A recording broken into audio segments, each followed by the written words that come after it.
Ready? JB, day 2 of camp. What have you seen from the defense? What do you like about the group out there so far?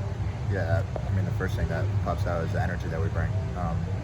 Just 11 guys in every group that fly around to the ball and give it their all at every snap. It's really exciting to be a part of it. I asked Marlo the same question. You're older, you're wiser. Just how do you continue to grow in the leadership role that you're in right now? Both leading by example and use my voice, right? Everyone's new to the defense, so it's being able to do that extra studying and being able to get ahead and try to be able to teach those guys as well as I'm learning it. And then, just being consistent with my routine. I think that's the biggest thing that I do.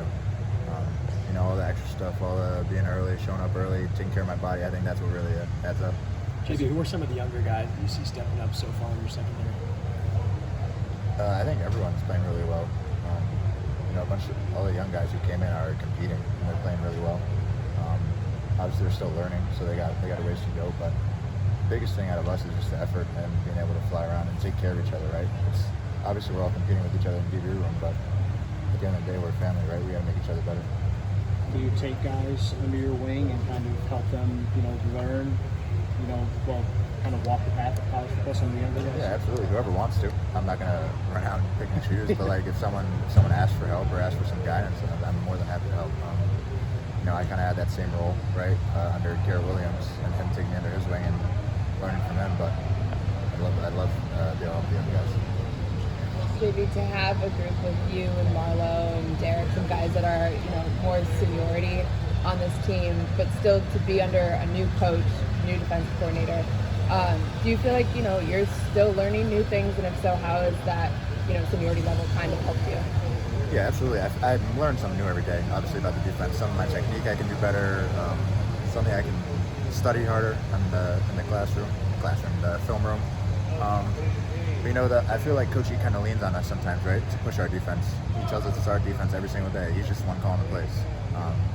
So being able to have him lean on us to kind of make the defense go, it's a nice feeling. To be with those guys that you've played with for such a long time, kind of last year, leave it all out in the field. What does it mean to be able to have those guys with you again by your side? Yeah, I mean, you said it yourself. It's leave it all out there. We don't have a choice, really. Coming back, we know it's our last opportunity, and we know we only got one shot. So why wouldn't we leave everything out there? Marlo talked about just having a chip on your shoulder too, with the things that you guys have been through, especially you two together. What have you kind of shifted your mindset going into this season, especially since it is, you have to kind of leave it all out there on the field mindset, going through adversity this season? For me and him, it's been a long journey, right? First year was 1-10, and then everything in between. Start off 6-0, and then straight downhill after that. So for us, it's really, we know what the lowest feels like, right? So we're doing everything in our power, all the extra stuff, all the showing up early, all catching jugs before everyone's awake, stuff like that. Just trying to separate us and lead by example and getting a good routine is hopefully all the little things add up, right? So it's the easiest stuff that nobody wants to do. That's what separates good teams from the elite teams. You mentioned Coach Elijah Robinson. You guys have had a few months now to really develop a new defense under him.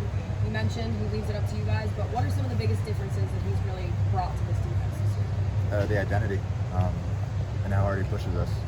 He's going to tell us again. Very similar to Fran. He's going to tell you exactly what it is. He's not going to sugarcoat anything. He's going to tell you what he sees, and it's on you to fix it. But the intensity that he brings, running up and down the sideline, back and forth, he's cheering you on. He's going to be your biggest fan, but he's also going to tell you when you're wrong. So that's really exciting for us to have as players, see that energy on the sideline.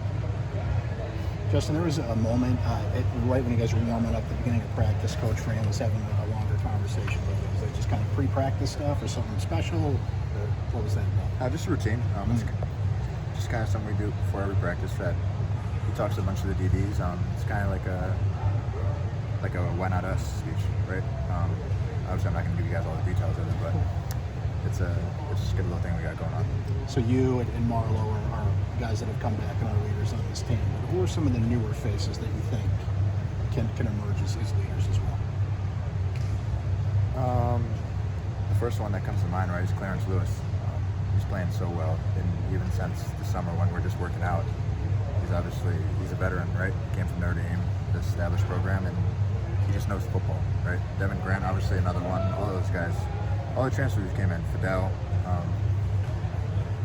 Hastings, Tank, everyone that you guys have heard of, they're all doing a great job, and we all what's the right word? Play off of each other, I guess you could say, right? To try and balance that leadership. But it's been great being on the field with all of them. Last two for Justin. Last note Last for none. Justin. We're good. Perfect. Appreciate you guys. Thank you.